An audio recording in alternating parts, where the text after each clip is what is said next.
उत्तर प्रदेश के एक छोटे से गांव में सावित्री देवी अपने बेटे और बहू के साथ रहती थी।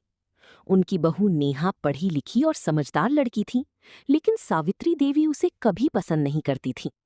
घर की हर चीज की एक बड़ी पुरानी चाबी थी, जिसे सावित्री देवी हमेशा अपने आंचल में बांध कर रखती थी। वो अक्सर कहती, इस घर की इज्जत और जिम्मेदारी इसी चाबी में है। नेहा सोचती कि आखिर इस चाबी में ऐसा क्या खास है। एक दिन सावित्री देवी अचानक बीमार पड़ गईं। डॉक्टर ने आराम करने को कहा। अब पूरे घर की जिम्मेदारी नेहा पर आ गई।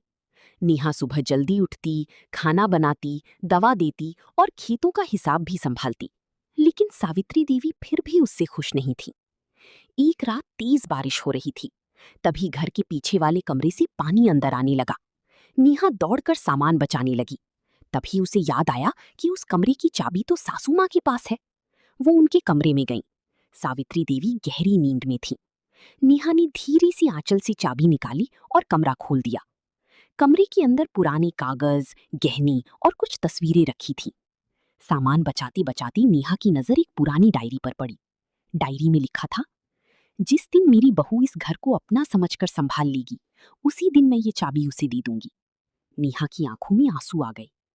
अगली सुबह सावित्री देवी ने देखा कि पूरा सामान सुरक्षित है। उन्होंने पूछा, कमरा किसने खोला? नेहा डरती हुई बोली, मैंने। माफ कर दीजिए माँ जी। सावित्री देवी कुछ देर चुप रही। फिर उन्होंने अपनी आंचल वाली चाबी निकालकर नेहा की हाथ में रख दी और बोली, अब इस घर की असली मालकिन तुम हो, क्योंकि तुमने रिश्तों की कीमत समझ ली। उस दिन पहली बार नेहा ने अपनी सास के चेहरे पर अपने लिए प्यार देखा।